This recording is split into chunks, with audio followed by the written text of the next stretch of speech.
Hello दोस्तों, कैसे हैं आप सब। मैं हूं अनुराधा और आप सभी का आपके अपने YouTube channel target with Anuradha पे बहुत बहुत स्वागत करती हूं। आज मैं आप सभी के लिए 11th क्लास की जो हिस्ट्री की पाठ्य पुस्तक है, इतिहास की पाठ्य पुस्तक है विश्व इतिहास के कुछ विषय, उसके 5th चैप्टर यायावर साम्राज्य ये लेकर के आई हूँ। चलिए पढ़ते हैं इसको। यायावर साम्राज्य। यायावर साम्राज्य की अवधारणा विरोधात्मक प्रतीत हो सकती है। यह तर्क दिया जा सकता है कि यायावर लोग मूलतः घुमक्कड़ होते हैं। यह भी कहा जा सकता है कि ये सापेक्षिक तौर पर एक अविभेदित आर्थिक जीवन और प्रारंभिक राजनीतिक संगठन के साथ परिवारों के समूहों में संगठित होते हैं। दूसरी ओर साम्राज्य शब्द भौतिक अवस्थितियों को दर्शाता है। साम्राज्य ने जटिल सामाजिक और आर्थिक ढांचे में स्थिरता प्रदान की और एक सुपरिष्कृत प्रशासनिक व्यवस्था के द्वारा एक व्यापक भूभागीय प्रदेश में सुचारू रूप से शासन प्रदान किया। लेकिन कई बार समाजशास्त्रियों की परिभाषाएं बहुत संकीर्ण व गैर ऐतिहासिक हो जाती हैं, क्योंकि वे किसी बंधे बधाए सांचे में उन्हें ढालते हैं। वे परिभाषाएं तब त्रुटिपूर्ण सिद्ध होती हैं जब हम यायावर समूहों द्वारा निर्मित उनके कुछ साम्राज्य संबंधी संगठनों का अध्ययन करते हैं। अध्याय 4 में हमने इस्लामी इलाकों में राज्य निर्माण का अध्ययन किया, जो अरब प्रायद्वीप की बद्दू यायावर परंपरा पर आधारित है। इस अध्याय में एक भिन्न वर्ग के यायावरों का अध्ययन किया गया है। यह है मध्य एशिया के मंगोल, जिन्होंने 13वीं और 14वीं शताब्दी में पारम महाद्वीपीय साम्राज्य की स्थापना चंगेज खान के नेतृत्व में की थी। उसका साम्राज्य यूरोप और एशिया महाद्वीप तक विस्तृत था। कृषि पर आधारित चीन की साम्राज्यिक निर्माण व्यवस्था की तुलना में शायद मंगोलिया के यायावर लोग दीनहीन जटिल जीवन से दूर एक सामान्य सामाजिक और आर्थिक परिवेश में जीवन बिता रहे थे। लेकिन मध्य एशिया के ये यायावर एक ऐसे अलग थलग द्वीप के निवासी नहीं थे जिन पर ऐतिहासिक परिवर्तनों का प्रभाव ना पड़े। इन समाजों ने विशाल विश्व के अनेक ऐसे क्षेत्रों से संपर्क रखा जिनके ऊपर अपना प्रभाव छोड़ा और उनसे बहुत कुछ सीखा, जिनके वे एक महत्वपूर्ण अंग थे। इस अध्याय में हमें ज्ञात होता है कि मंगोलों ने चंगेज खान के नेतृत्व में किस प्रकार अपनी पारंपरिक सामाजिक और राजनीतिक रीति रिवाजों को रूपांतरित कर एक भयानक सैनिक तंत्र और शासन संचालन के प्रभावी पद्धतियों का सूत्रपात किया। मंगोलों के सामने यह चुनौती थी कि वे केवल अपनी स्टेपी परंपराओं के जरिए हाल ही में विजित क्षेत्रों का शासन नहीं चला सकते थे। यह इस वजह से था कि इस नए क्षेत्र में उन्हें तरह तरह के लोगों, अर्थव्यवस्थाओं और धर्मों का सामना करना पड़ा।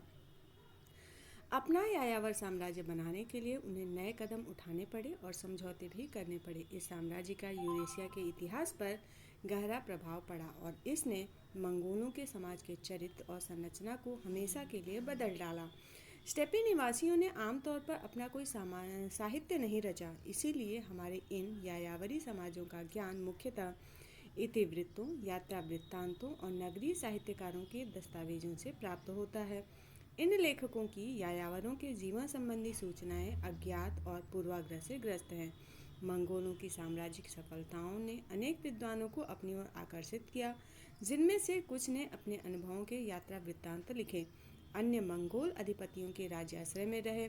इन व्यक्तियों की पृष्ठभूमि अलग अलग थी। वे बौद्ध, कम्युनिस्ट, ईसाई, तुर्क और मुसलमान थे। यद्यपि इन लोगों को मंगोल रीति रिवाजों का ज्ञान नहीं था, इनमें से अनेक ने इनके विजय की सहानुभूतिपरक विवरण और यहाँ तक कि उनकी प्रशस्तियाँ भी लिखी।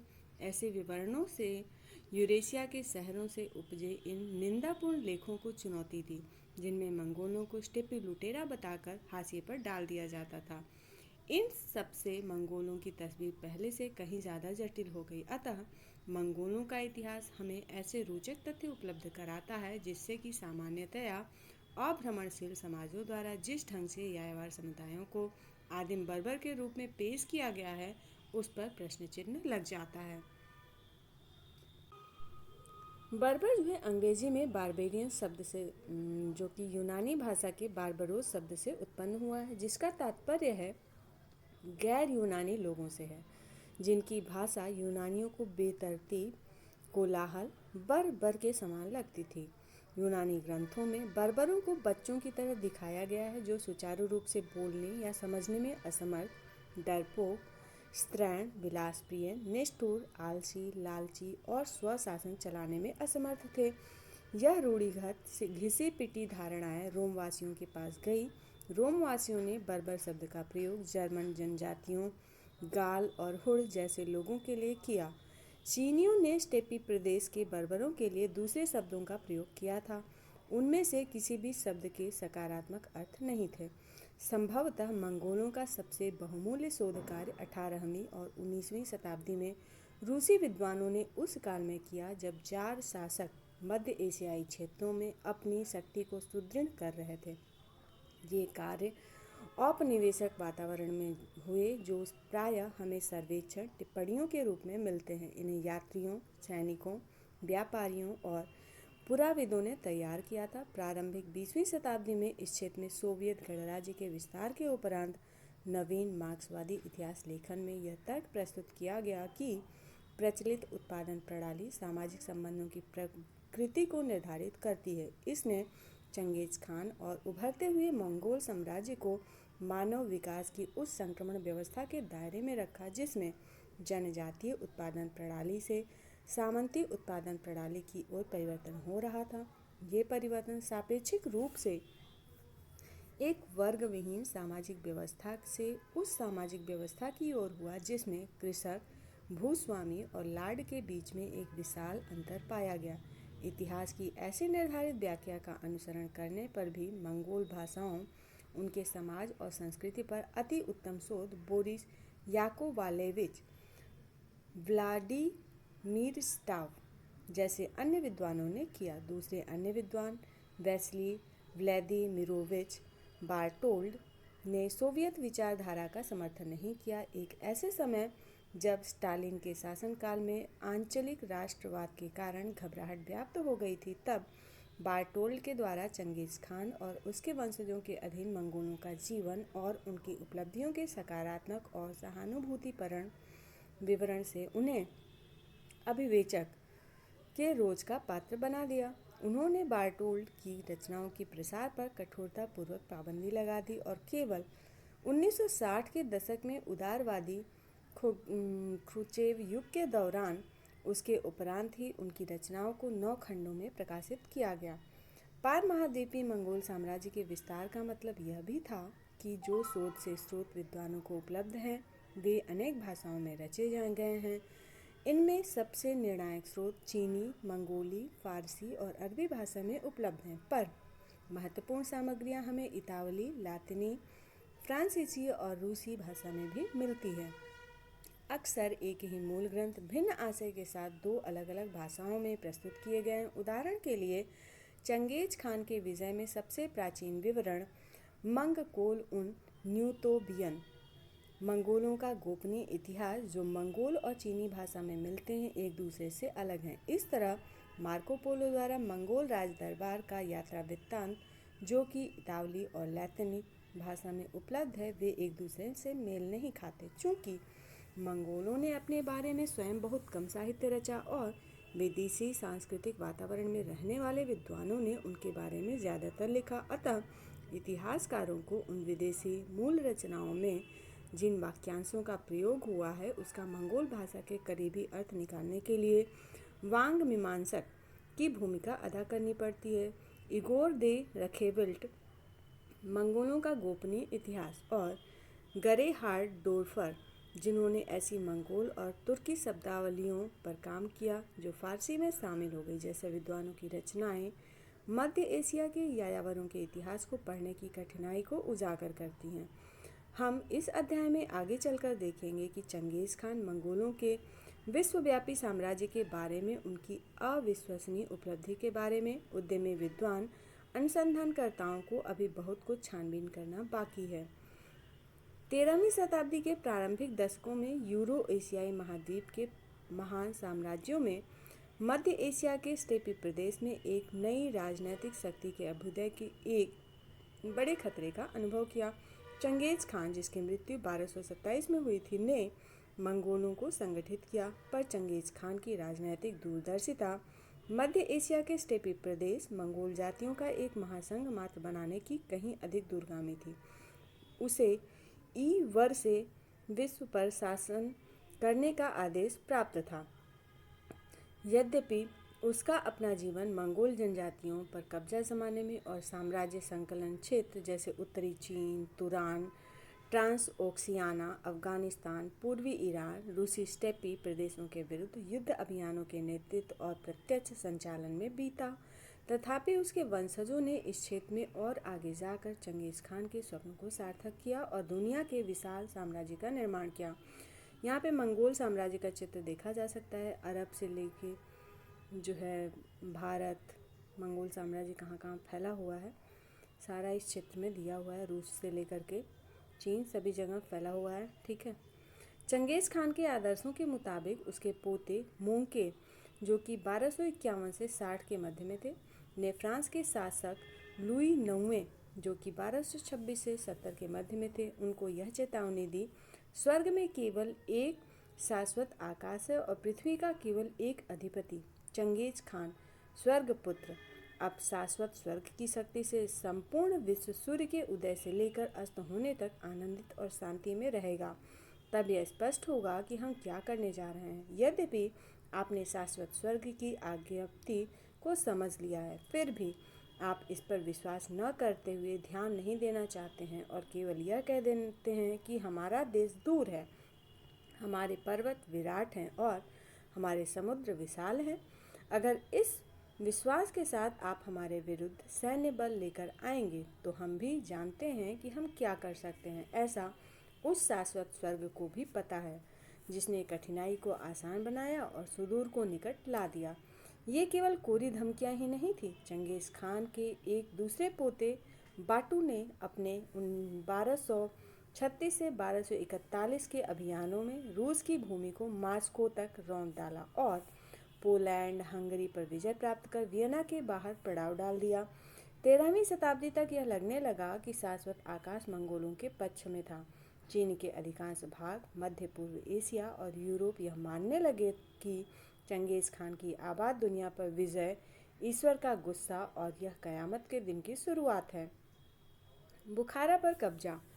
परवर्ती 13वीं शताब्दी के ईरान के मंगोल शासकों के एक फारसी इतिवृत्तकार जुवैनी ने 1220 ईस्वी में बुखारा की विजय का वृत्तांत दिया है। जुवैनी के कथनानुसार नगर की विजय के बाद चंगेज खान उत्सव मैदान में गया, जहां पर नगर के धनी व्यापारी एकत्रित थे। उसने उन्हें संबोधित कर कहा, अरे लोगों, तुम्हें यह ज्ञात होना चाहिए कि तुम लोगों ने अनेक पाप किए हैं और तुम में से जो अधिक संपन्न लोग हैं उन्होंने सबसे अधिक पाप किए हैं। अगर तुम मुझसे पूछो कि इसका मेरे पास क्या प्रमाण है तो इसके लिए मैं कहूँगा कि मैं ईश्वर का दंड हूँ। यदि तुमने पाप न किए होते तो ईश्वर ने मुझे दंड हेतु तुम्हारे पास न भेजा होता। अब कोई व्यक्ति बुखारा पर अधिकार होने के बाद खुरासान भाग गया था। उससे नगर के भाग्य के बारे में पूछने पर उत्तर दिया, वे मतलब नगर आए, दीवारों को ध्वस्त कर दिया, जला दिया, लोगों का वध किया, लूटा और चल दिए। मंगोलों ने जो है किस प्रकार अपने साम्राज्य का निर्माण किया और दूसरे विश्व विजेता सिकंदर की उपलब्धियों को बौना बना दिया। पूर्व औद्योगिक काल में जब प्रौद्योगिकी संचार व्यवस्था अपर्याप्त थी, तब मंगोलों ने अपने विशाल साम्राज्य के शासन और उसे नियंत्रित करने के लिए किन कौशलों का प्रयोग किया। ऐसे एक व्यक्ति जिसे अपने नैतिक और शासन के दैवी अधिकारों के प्रति इतना आत्मविश्वास था, चंगेज खान ने अपने अधिकार क्षेत्र में बसे हुए विविध सामाजिक तथा धार्मिक समुदायों के साथ किस तरह संबंध रखा होगा। उसकी राज सत्ता के विकास में इस बहुविविधता का क्या हुआ। जो भी हो, मंगोलों तथा चंगेज खान की सामाजिक और राजनीतिक पृष्ठभूमि को बेहतर ढंग से समझने के लिए ये उचित होगा कि हम अपनी चर्चा चंद साधारण प्रश्नों से शुरू करें, जैसे कि मंगोल कौन थे, वे कहाँ रहते थे, उनके संबंध किनके साथ थे और उनके समाज और राजनीति के बारे में हमें जानकारी कहाँ से मिलती है। मंगोलों की सामाजिक और राजनीतिक पृष्ठभूमि। मंगोल विविध जन समुदाय का एक निकाय था। ये लोग पूर्व में तातार, खितान और मंचू लोगों से और पश्चिम में तुर्की कबीलों से भाषागत समानता होने के कारण परस्पर संबंध थे। कुछ मंगोल पशुपालक थे और कुछ शिकारी संग्राहक थे। पशुपालक घोड़ों, भेड़ों और कुछ हद तक अन्य पशुओं जैसे बकरी और ऊँटों को भी पालते थे। उनका यायावीकरण मध्य एशिया की चारण भूमि स्टेपीज में हुआ, जो कि आज के आधुनिक मंगोलिया राज्य का भूभाग है। इस क्षेत्र का परिदृश्य आज जैसा अत्यंत मनोरम था और क्षितिज अत्यंत विस्तृत और लहरिया मैदानों से घिरा था, जिसके पश्चिम भाग में अल्ताई पहाड़ों की बर्फीली चोटियां थी। दक्षिण भाग में शुष्क गोबी का मरुस्थल, इसके उत्तर और पश्चिम क्षेत्र में ऊनून और सेलेंगा जैसी नदियां और बर्फीली पहाड़ियों से निकले सैकड़ों झरनों के पानी से सिंचित हो रहा था। पशु चारण के लिए यहाँ पर अनेक हरी घास के मैदान और प्रचुर मात्रा में छोटे मोटे शिकार अनुकूल ऋतुओं में उपलब्ध हो जाते थे। शिकारी संग्राहक लोग पशुपालक कबीलों के आवास क्षेत्र में उत्तर में साइबेरियाई वनों में रहते थे। वे पशुपालक लोगों की तुलना में अधिक गरीब होते थे और ग्रीष्मकाल में पकड़े गए जानवरों की खाल के व्यापार से अपना जीविकोपार्जन करते थे। इस पूरे क्षेत्र के अधिकतम और न्यूनतम तापमान में बहुत अंतर पाया जाता था। कठोर और लंबे शीत के मौसम के बाद अल्पकालीन और शुष्क गर्मियों की अवधि आती थी। चारण क्षेत्र में साल की सीमित अवधियों में ही कृषि करना संभव था, परंतु मंगोलों ने अपने पश्चिमी तुर्कों के विपरीत कृषि कार्य को नहीं अपनाया। न ही पशुपालकों और न ही शिकारी संग्राहकों की अर्थव्यवस्था घने आबादी वाले क्षेत्रों का भरण पोषण करने में समर्थ थी। परिणाम स्वरूप इन क्षेत्रों में कोई नगर नहीं उभर पाया। मंगोल तंबुओं और जरों गिर्स्क में निवास करते थे और अपने पशुधन के साथ शीतकालीन निवास स्थल में ग्रीष्मकालीन चारण भूमि की ओर चले जाते थे। यहाँ पे आप ये देख सकते हैं, ये जो है ऊनून नदी के मैदान में बाढ़ का चित्र दिया हुआ है। नृजातीय और भाषाई संबंधों ने मंगोल लोगों को परस्पर जोड़ रखा था। उन पर उपलब्ध आर्थिक संसाधनों में कमी होने के कारण उनका समाज अनेक पितृपक्षी वंशों में विभाजित था। धनी परिवार विशाल होते थे, उनके पास अधिक संख्या में पशु और चारण भूमि होती थी। इस कारण उनके अनेक अनुयायी होते थे और स्थानीय राजनीति में उनका अधिक दबदबा होता था। समय समय पर आने वाली प्राकृतिक आपदाएं जैसे भीषण शीत ऋतु के दौरान एकत्रित की गई सकार सामग्रियां और अन्य भंडार में रखी हुई सामग्रियां समाप्त हो जाने की स्थिति में अथवा वर्षा न होने पर घास के मैदानों में के सूख जाने पर उन्हें चारागाहों की खोज में भटकना पड़ता था। इस दौरान उनमें संघर्ष होता था। पशुधन को प्राप्त करने के लिए वे लूटपाट भी करते थे। प्रायः परिवारों के समूह आक्रमण करने और अपनी रक्षा करने हेतु अधिक शक्तिशाली और संपन्न कुलों में मित्रता कर लेते थे और परिसंघ बना लेते थे। कुछ अपवादों को छोड़कर ऐसे परिसंघ प्रायः बहुत छोटे और अल्पकालिक होते थे। मंगोल और तुर्की कबीलों को मिलाकर चंगेज खान द्वारा बनाया गया परिसंघ 5वीं शताब्दी की अटीला, जो कि मृत्यु जिसकी हुई थी 453 में, उसके द्वारा बनाए गए परिसंघ के बराबर था। यहाँ पे जो है नीचे मध्य एशियाई स्टेपी क्षेत्रों के तुर्क और मंगोल लोगों के कुछ महान परिसंघों की सूची दी गई है। इन सारे परिसंघों ने एक ही क्षेत्र पर अधिकार नहीं जमाया और न ही ये क्षेत्रफल में समान थे और न ही इनका आंतरिक संगठन एक जैसा जटिल था। यद्यपि इन यायावरी जन समुदायों के इतिहास पर विशेष प्रभाव पड़ा, परंतु चीन और समीपवर्ती क्षेत्रों पर इनका। यहाँ पर नीचे जो है मध्य एशियाई स्टेपी क्षेत्र के तुर्क और मंगोल लोगों के कुछ महान परिसंघों की सूची दी गई है। इन सारे परिसंघों ने एक ही क्षेत्र पर अधिकार नहीं जमाया और न ही ये क्षेत्रफल में समान थे और न ही इनका आंतरिक संगठन एक जैसा जटिल था। यद्यपि इनका यायावरी जन समुदाय के इतिहास पर विशेष प्रभाव पड़ा, परंतु चीन और समीपवर्ती क्षेत्रों पर इनका प्रभाव भिन्न भिन्न था। जैसे कि सी उंग नू में 200 ईसा पूर्व तुर्क का, जुआन 400 ईस्वी में मंगोलों का, एफ्थलैटहुड का में जो है 400 ईस्वी में मंगोलों का, तूचे में 550 ईस्वी में तुर्कों का और उइगुर 740 में तुर्क का और खितान 940 ईस्वी में मंगोलों का। अटीला के बनाए परिसंघ के विपरीत चंगेज खान की राजनीतिक व्यवस्था बहुत अधिक स्थायी रही और अपने संस्थापक की मृत्यु के बाद भी कायम रही। यह व्यवस्था इतनी स्थायी थी कि चीन, ईरान और पूर्वी यूरोपीय देशों की उन्नत शास्त्रों से लैस विशाल सेनाओं का मुकाबला करने में सक्षम थी। मंगोलों ने इस क्षेत्रों में नियंत्रण स्थापित करने के साथ ही साथ जटिल कृषि अर्थव्यवस्थाएं एवं नगरीय आवासों स्थानबद्ध समाजों का बड़ी कुशलता से प्रशासन किया। मंगोलों के अपने सामाजिक अनुभव और रहने के तौर तरीके इनसे बिल्कुल ही भिन्न थे। यद्यपि यायावरी सामाजिक और राजनीतिक संगठन कृषि अर्थव्यवस्थाओं से बहुत भिन्न थे, पर ये दोनों समाज एक दूसरे की व्यवस्था से अनभिज्ञ नहीं थे। वास्तव में स्टेपी क्षेत्र में संसाधनों की कमी के कारण मंगोलों और मध्य एशिया के यायावरों को व्यापार और वस्तु विनिमय के लिए उनके पड़ोसी चीन के स्थायी निवासियों के पास जाना पड़ता था। यह व्यवस्था दोनों पक्षों के लिए लाभकारी थी। यायावर कबीले खेती से प्राप्त उत्पादों और लोहे के उपकरणों को चीन से लाते थे और घोड़े, फर और स्टेपी में पकड़े गए शिकार का विनिमय करते थे। उन्हें वाणिज्यिक क्रियाकलापों में काफ़ी तनाव का सामना करना पड़ता था, क्योंकि दोनों पक्ष अधिक लाभ प्राप्त करने की होड़ में बेधड़क सैनिक कार्यवाही भी कर बैठते थे। जब मंगोल कबीलों के लोग साथ मिलकर व्यापार करते थे तो वे अपने चीनी पड़ोसियों को व्यापार में बेहतर शर्तें रखने के लिए मजबूर कर देते थे। कभी कभी ये लोग व्यापारिक संबंधों को नकार कर केवल लूट पाट करने लगते थे। मंगोलों का जीवन अस्त व्यस्त होने पर ही इन संबंधों में बदलाव आता था। ऐसी स्थिति में चीनी लोग अपने प्रभाव का प्रयोग स्टेपी क्षेत्र में बड़े आत्मविश्वास से करते थे। इन सीमावर्ती झड़पों से स्थायी शासन कमजोर पड़ने लगे। उन्होंने कृषि को अव्यवस्थित कर दिया और नगरों को लूटा। दूसरी ओर यायावर लूटपाट का संघर्ष क्षेत्र से दूर भाग जाते थे, जिससे उन्हें बहुत कम हानि होती थी। अपने संपूर्ण इतिहास में चीन को इन यायावरों से विभिन्न शासन कालों में बहुत अधिक क्षति पहुंची। यहाँ तक कि 8वीं शताब्दी ईसा पूर्व से ही अपनी प्रजा की रक्षा के लिए चीनी शासकों ने किलेबंदी करना प्रारंभ कर दिया था। 3री शताब्दी ईसा पूर्व से इन किलेबंदियों का एकीकरण सामान्य रक्षात्मक ढांचे के रूप में किया गया, जिसे आज चीन की महान दीवार के रूप में जाना जाता है।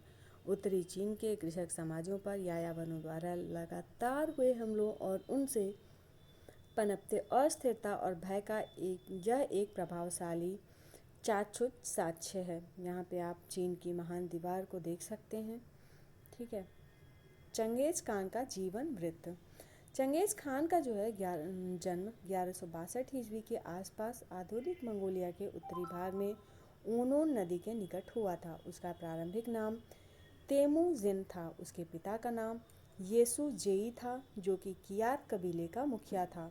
यह एक परिवारों का समूह था और बोरजीगिद कुल से संबंधित था। उसके पिता की अल्प आयु में ही हत्या कर दी गई थी और उसकी माता ओलून इके ने तेमुजिन और उसके सगे तथा सौतेले भाइयों का लालन पालन बड़ी कठिनाई से किया था। 1170 का दशक विपर्यायों से भरा था। तेमुजिन का अपहरण कर उसे दास बना लिया गया और उसकी पत्नी बोरटे का विवाह के उपरांत अपहरण कर लिया गया और अपनी पत्नी को छुड़ाने के लिए उसे लड़ाई लड़नी पड़ी।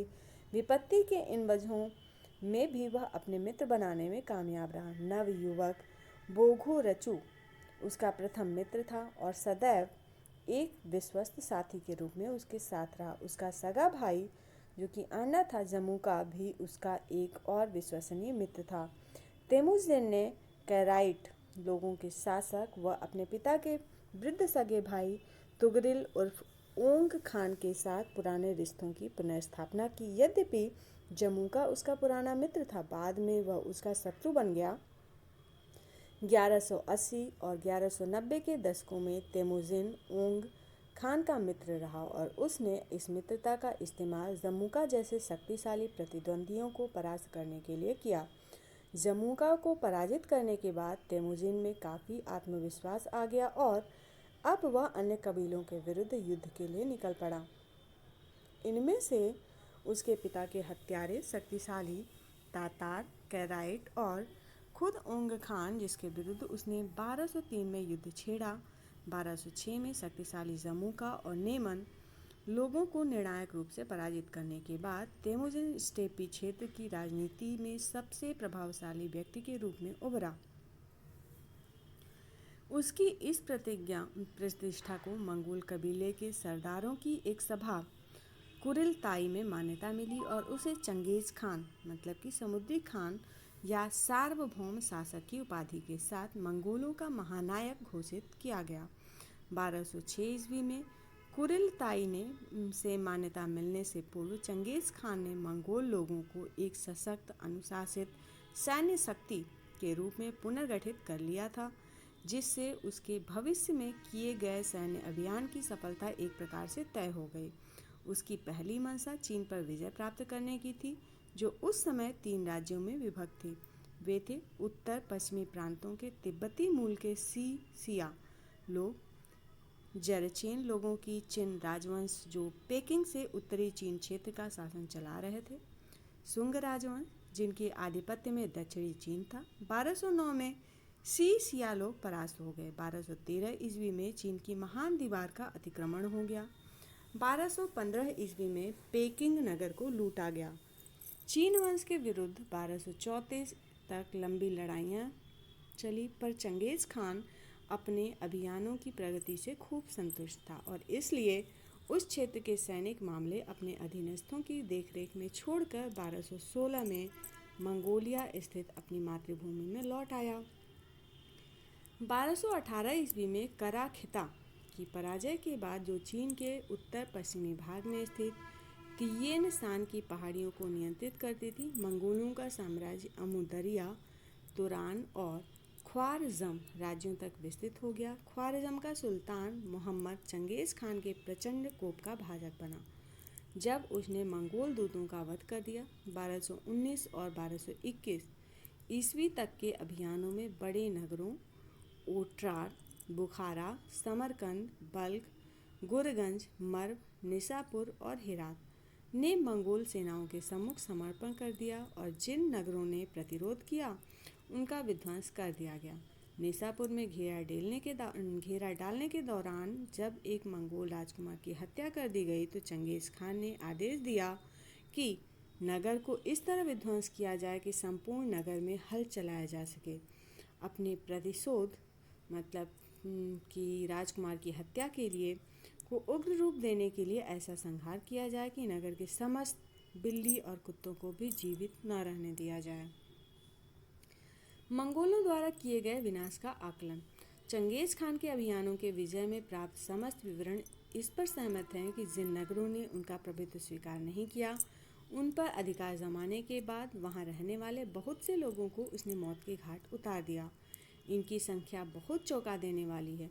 1220 ईस्वी में निसापुर पर आधिपत्य करने में 17,47,000, जबकि 1222 ईस्वी में हेरात पर आधिपत्य करने में 16 लाख और 1258 में बगदाद पर आधिपत्य करते समय 8 लाख लोगों का वध किया गया। छोटे नगरों में सापेक्षिक रूप से कम नरसंहार हुआ।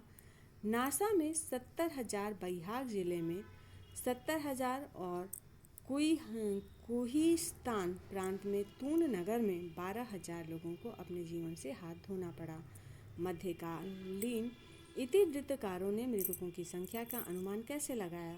इलखानों के फारसी इतिवृत्तकार जुवैनी ने बताया कि मर्व में 13 लाख लोगों का वध किया गया। उसने इस संख्या का अनुमान इस प्रकार लगाया कि 13 दिन तक 1,100,000 प्रतिदिन गिने जाते थे।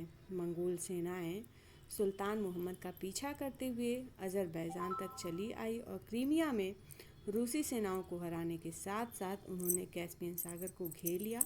सेना की दूसरी टुकड़ी ने सुल्तान के पुत्र जलालुद्दीन का अफगानिस्तान और सिंध प्रदेश तक पीछा किया।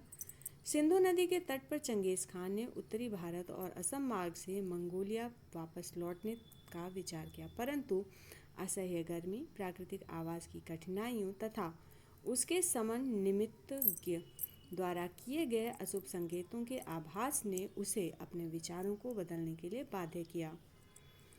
अपने जीवन का अधिकांश भाग युद्धों में व्यतीत करने के बाद 1227 में चंगेज खान की मृत्यु हो गई। उसकी सैनिक उपलब्धियां विस्मित कर देने वाली थी। वह बहुत हद तक स्टेपी क्षेत्र की युद्ध शैली से बहुत से आयामों को आवश्यकतानुसार परिवर्तन और सुधार करके उसको प्रभावशाली रणनीति में बदल पाने का परिणाम था। मंगोलों और तुर्कों के घुड़सवारी कौशल ने उसकी सेना को गति प्रदान की थी। घोड़े पर सवार होकर उनकी तीरंदाजी का कौशल अद्भुत था, उसे जिसे उन्होंने अपने दैनिक जीवन में जंगलों में पशुओं का खाइट करते समय प्राप्त किया था। उनके इस घुड़सवारी तीरंदाजी के अनुभव ने उनकी सैनिक गति को बहुत तेज कर दिया। स्टेपी प्रदेश के घुड़सवार सदैव फुर्तीले और बड़ी तेज गति से यात्रा करते थे।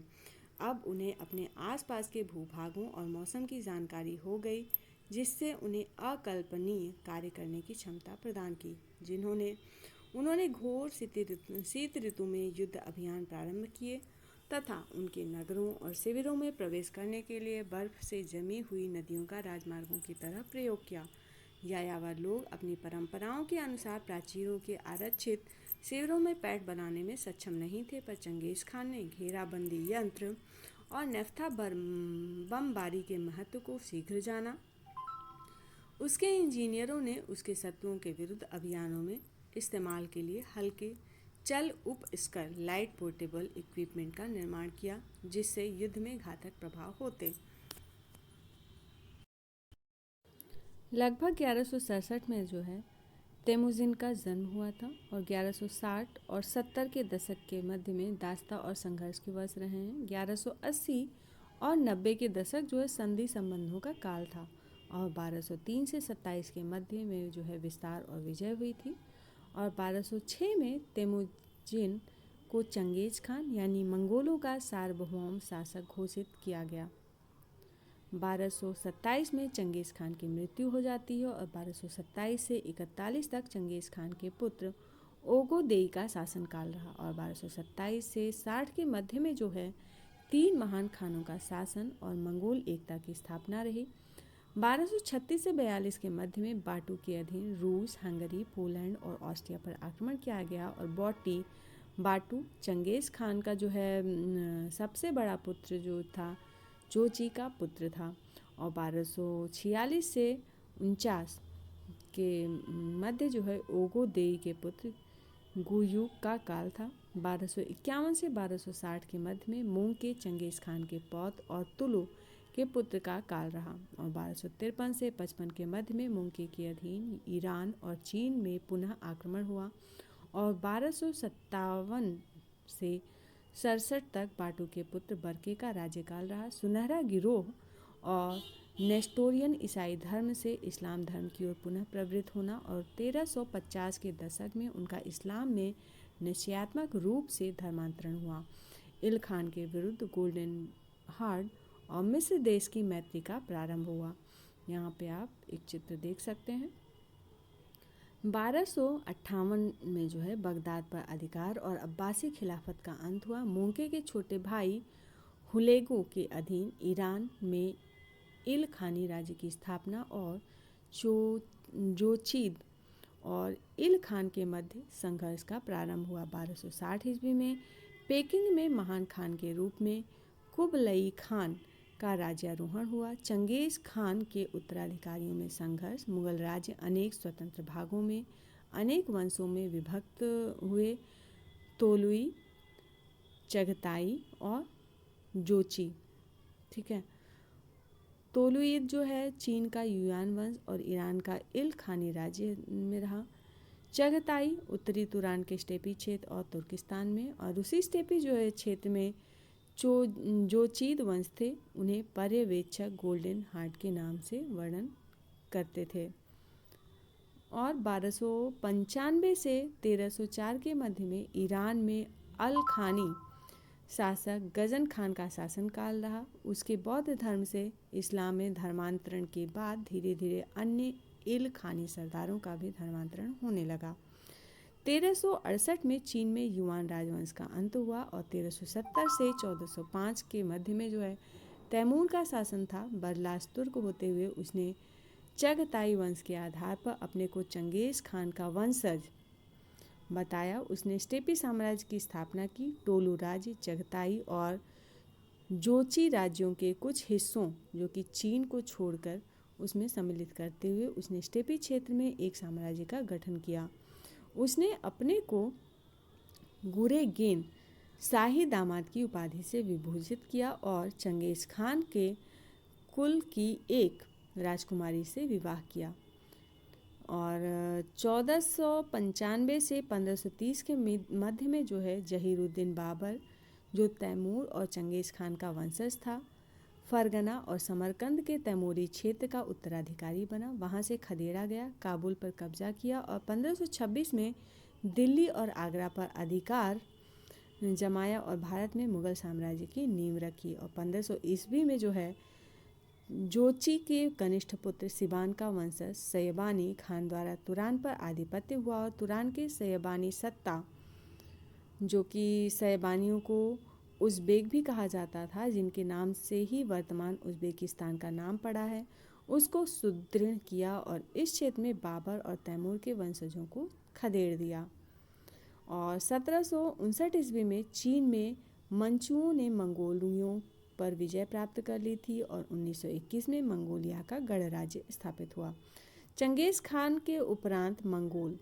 चंगेज़ खान की मृत्यु के पश्चात हम मंगोल साम्राज्य को 2 चरणों में विभाजित कर सकते हैं। पहला चरण है 1236 से 1242 तक का।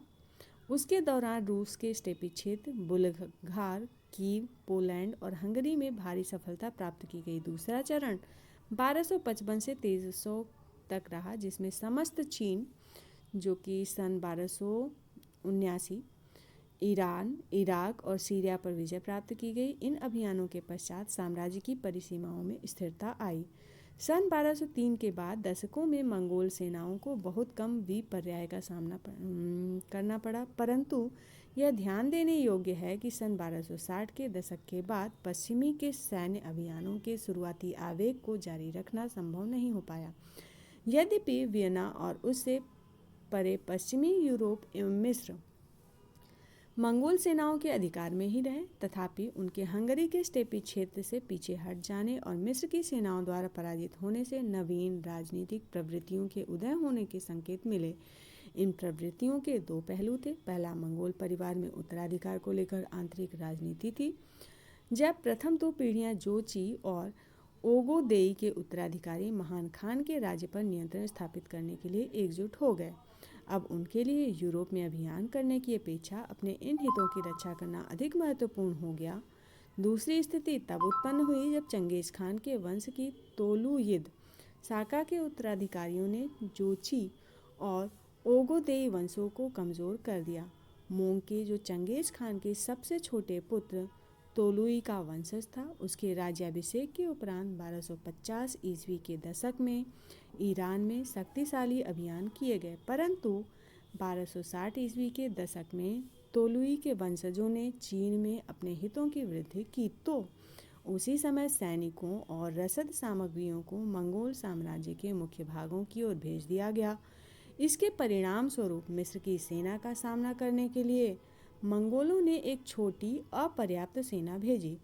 मंगोलों की पराजय और तोलुई परिवार की चीन के प्रति निरंतर बढ़ती हुई रुचि से उनका पश्चिमी की ओर विस्तार रुक गया। इसी दौरान रूस और चीन की सीमा पर जोची और तोलुई वंशजों के अंदरूनी झगड़ों ने जोची वंशजों का ध्यान उनके संभावित यूरोपीय अभियानों से हटा दिया। पश्चिम में मंगोलों का विस्तार रुक जाने से चीन में उनके अभियान शिथिल नहीं हुए। वस्तुतः उन्होंने चीन को एकीकृत किया। वे विरोधाभास हैं कि सबसे बड़ी सफलताओं को प्राप्त करने के समय के शासक परिवार के सदस्यों के मध्य आंतरिक विक्षोभ दिखाई देने लगे। इस अध्याय के अगले अनुभाग में उन कारकों की चर्चा की जाएगी जिनके चलते मंगोलों को महान राजनीतिक सफलताएं प्राप्त हुई, परंतु उन्हीं वजहों से उनकी प्रगति में बाधाएं भी आई।